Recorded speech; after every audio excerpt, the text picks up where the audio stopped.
I have with me this time Professor Ghil Zuckermann, and he is a professor of linguistics and chair of endangered languages at the University of Adelaide, Australia.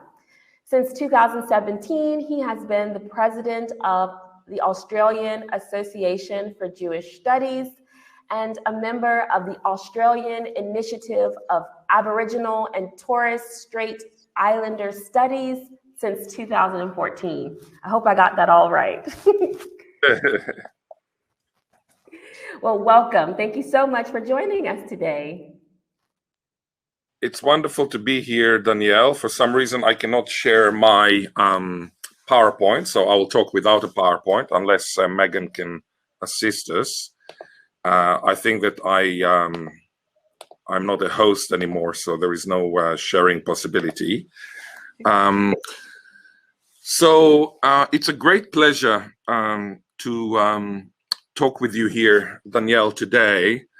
And the talk that I'm going to give is about revivalistics or language reclamation. It's a new transdisciplinary field of inquiry surrounding language reclamation, revitalization, and reinvigoration. I've just published a book called Revivalistics: From the Genesis of Israeli to Language Reclamation in Australia and Beyond. If you're in New York, let me know where you are, and I can arrange a copy for you. I will give you my email right now in the message. So that's my email. I'll give you the Gmail email. Now, I would like first to, let's see here, Zuckermann at. I hope everybody can see this email. Can you see this email, Danielle?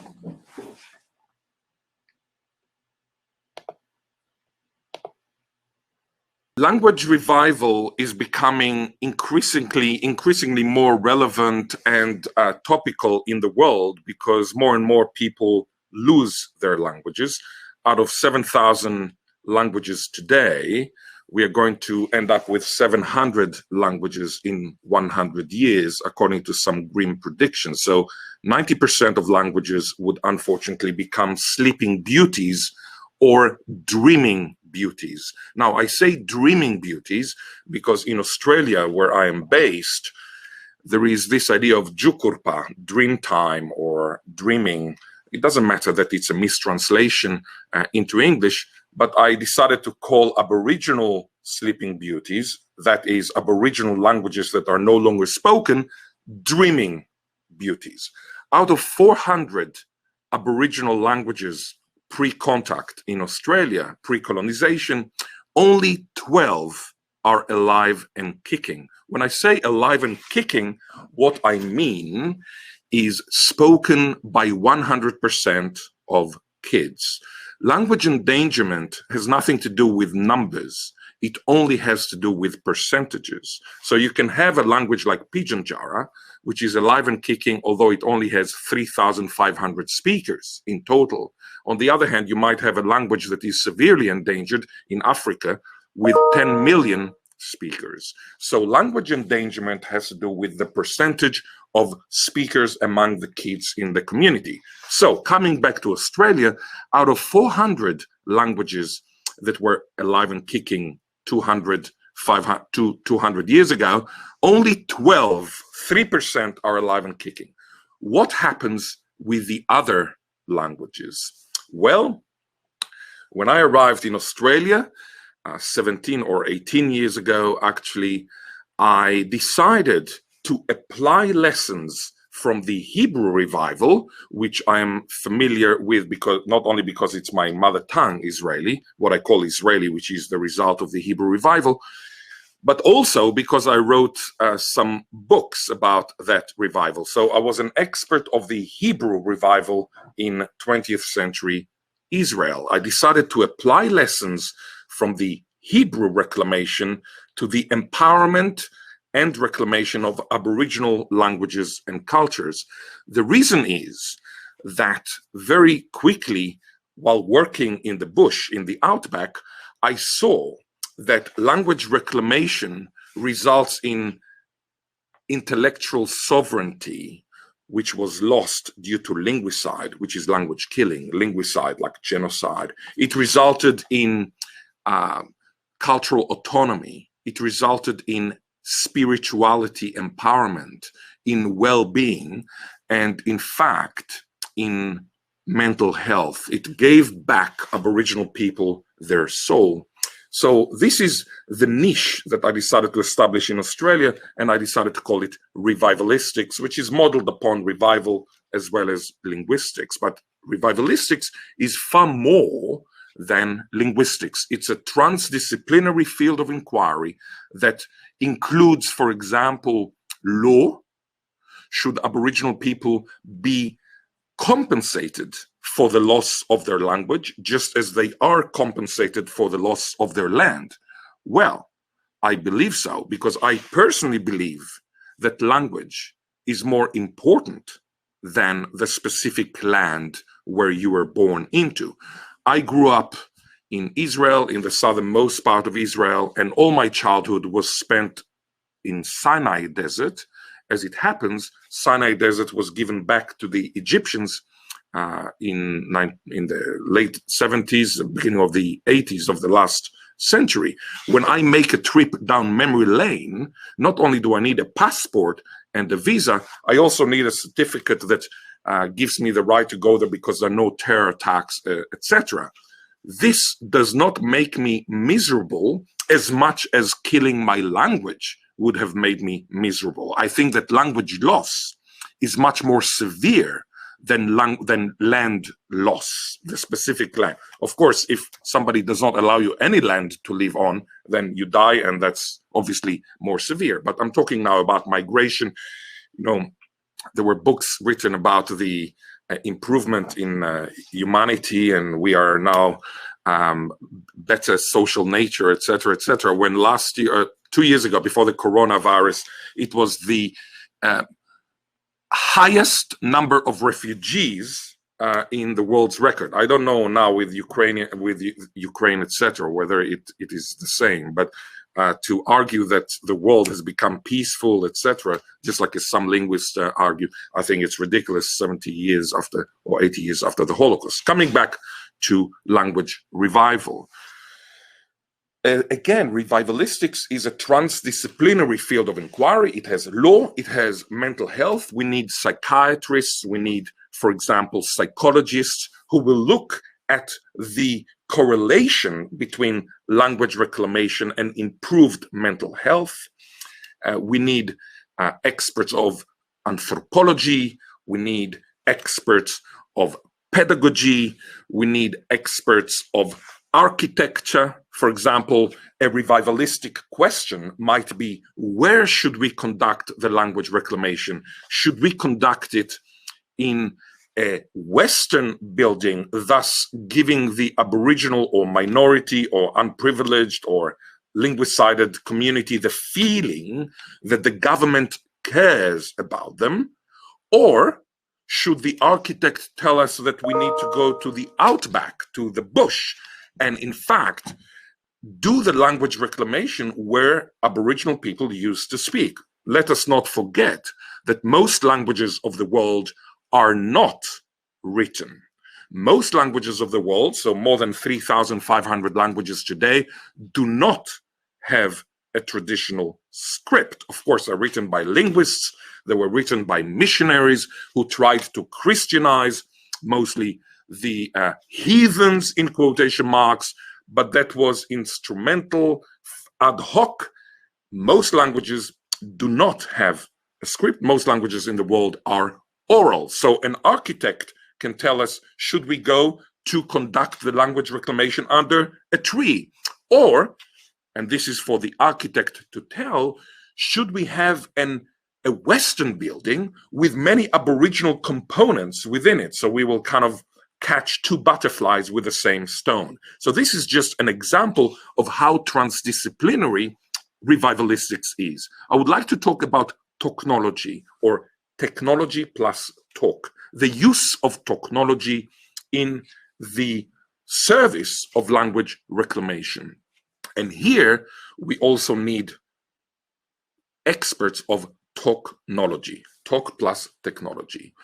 Whilst technology is one of the main reasons for linguicide, language killing, technology today is used as one of the greatest tools for linguistic empowerment, which of course results in personal empowerment, in reclaiming the soul, in quotation marks, metaphorically speaking. What am I talking about when I talk about technology linguiciding and then technology used in revivalistics? Well, let us remember that Aboriginal people in Australia, for example, where I am based in Adelaide, they were colonized 250 years ago approximately by Anglos who came on ships, technology, who used weapons, technology, who drove black cars, technology, in order to kidnap or to steal my friend Howard Richards. Had I had the PowerPoint, I would have shown you who Howard Richards he is, but you can also Google Howard, Howard, Richards, Rachards, plus my name, Zuckermann, Sugar Daddy, Zuckermann, and you will see an interview that I conducted with how Howard was stolen from his mother by, not by a criminal, as you know, you hear sometimes in China, there is a criminal that kidnaps children for money, etc. No, this is Australian government, black car that belongs to the Australian government. This is called stolen generations. Between 1900 and 1971, which is the year I was born, there was a stolen generations policy by the Australian government. I personally know at least 100 people who were stolen from their mothers because they were half Aboriginal and half white. So the government said that it needed to save them in quotation marks because they were mixed breed, so to speak. This is linguicide, which is by United Nations considered genocide as one of the 10 forms of genocide. I don't know if you're aware of it, but according to the United Nations, in order to be accused of genocide, you don't need to kill anybody. It's enough just to kill the language of a specific tribe. That is genocide. Linguicide is genocide. Coming back to technology. As I said, technology killed these languages. 97% of Aboriginal languages have either been killed due to technology, of course, plus human malice. I mean, I'm not saying that the technology, we do not yet live in a phase in which you have techno robots kind of killing us, etc. It is technology used by humans. That's obviously the case. However, had we not had technology, had these Anglos not had technology, they would have never done what they have done, treating Aboriginal people as part of the fauna.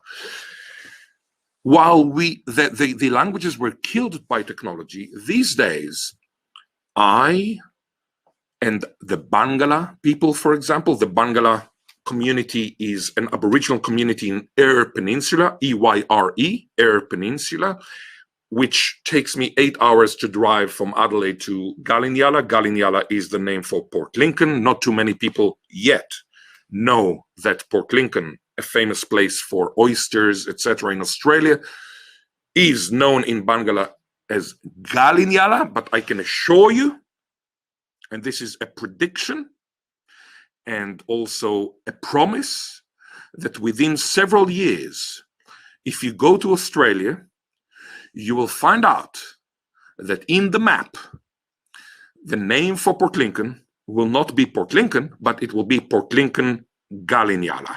It will be a double-barreled, if you want, name. This is part of what Revivalistics does, which is changing the landscape.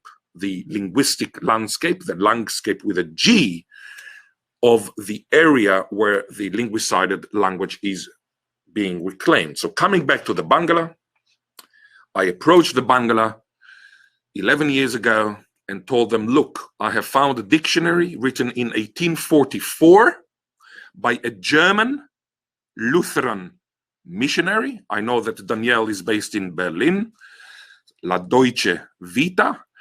This Klammer Wilhelm Schumann wrote a dictionary of Bangla Aboriginal language, not in order to revive it. He wrote it in order to Lutheranize, Christianize the heathens, in quotation marks. He thought he was going to give these primitive, in quotation marks, people, show them the light. What is a light? Il Padre, il Figlio e lo Spirito Santo. If I'm allowed to say something in Italian, given that I said La Deutsche Vita for Daniel. I told 5 Bangla people, I have found this German dictionary, well, this dictionary written by a German in 1844. I have enough grammar. I believe that the language that unfortunately was killed 50 years ago, nobody spoke Bangla at the time, can be reclaimed. They told me, we have been waiting for you for 50 years. This marked the beginning of the Bangla language reclamation. Language reclamation is not just linguistics. It's a social movement. It's not enough just to be a good language learner, which I happen to be.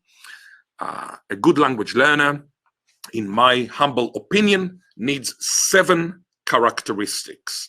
And of course, I'm talking about a foreign language learner, because any idiot can learn a native tongue perfectly. In Israel, I remember we said when we were kids, in London, even a 12-year fuckwit speaks English perfectly, which is absolutely true.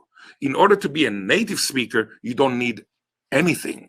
Any human almost in the world is a native speaker of his or of her own language. However, what are the 7 characteristics required for foreign language learning? Well, as it happens, it's very simple. You need to be mathematical. You need to be musical. You need to have an outstanding memory, sometimes photographic memory. That's my own case. Some people have an oral memory, which is remarkable.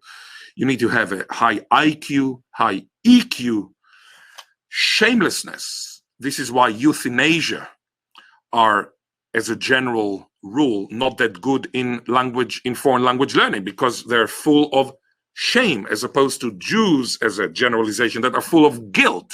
So it's much better to be full of guilt than to be full of shame. You should not be afraid of making mistakes. You should be shameless. And the most important thing, motivation. Now, coming back to revivalistics, it's not enough to be a good language learner and to study the language perfectly and then to have the motivation to teach it, etc. No, you need to be a social worker. You need to be a donor. You need to be a benefactor, a driver. You need to be a psychologist. You need to be a schlepper, a schlepper, somebody who takes people from one place to another. You need to be so many things that many language learners, many hyper polyglots that are very good at language learning cannot be language revivalists. You need much more than what you need to be a hyper polyglot. Hyper polyglotism is very easy. You just do it. If you're good at it, that's great. You can, by the way, improve any of those 7 characteristics. If you suffer from shame, if you are very much afraid of making mistakes, you can work on it. You can work on it psychologically. If your memory is bad, you can create mnemonics. I teach the Bangla, and we have, say, a word for black is yuga. Well, so one of the people, one of the 60s, said, I cannot remember this word. I said, it's very simple. You think of Mahatma Gandhi. He was black, wasn't he? He did a lot of yoga, didn't he? Well, so yoga. So even if you don't have an outstanding memory, you can create mnemonics. So what I'm trying to say is that there are ways to improve your linguistic component within revivalistics. However, it is much more important to be sensitive to the language custodians, as opposed to documentary linguistics that puts the language at the center. Revivalistics is a game changer. It puts the language custodians at the center. In other words, in order to be a revivalist, in order to use technology, in order to revive Aboriginal languages, you need to have social passion. Absolutely, you need to be passionate about social justice, about righting the wrong of the past. And I will end by saying to you that there are two writings righting the wrong of the past here. Firstly, a dictionary written in 1844 in order to Christianize the heathens, in quotation marks, is used 170 years later in order to do the opposite of Christianization, to reconnect the Aboriginal people with their own original spirituality, which was smashed by Christian missionaries. However, which was encoded within the dictionary written by the very missionaries. This is the first righting the wrong of the past, which is symmetric. And the other righting the wrong of the past, which is symmetric, is what I have alluding to during this lecture. And this is that whilst technology killed these languages, today we use apps. I'll show you an app which is called Bangala. You can download this app, Bangala here. I'll show you how it works. You come here, continue. There is traditional search. Traditional search shows you many photos, etc. Because people, as I said, were oral hunter-gatherers. And then let's say you see this one here. You see a baby here. So you open it, and let's see what the baby does. Oh, here it is. Second. Yalgurdy.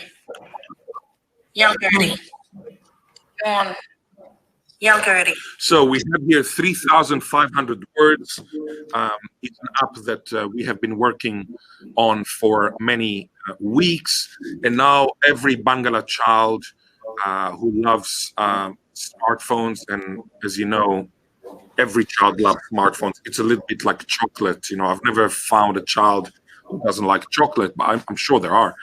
They love learning their language using technology, which is the very element that had killed their language 60 to 100 to 200 years ago.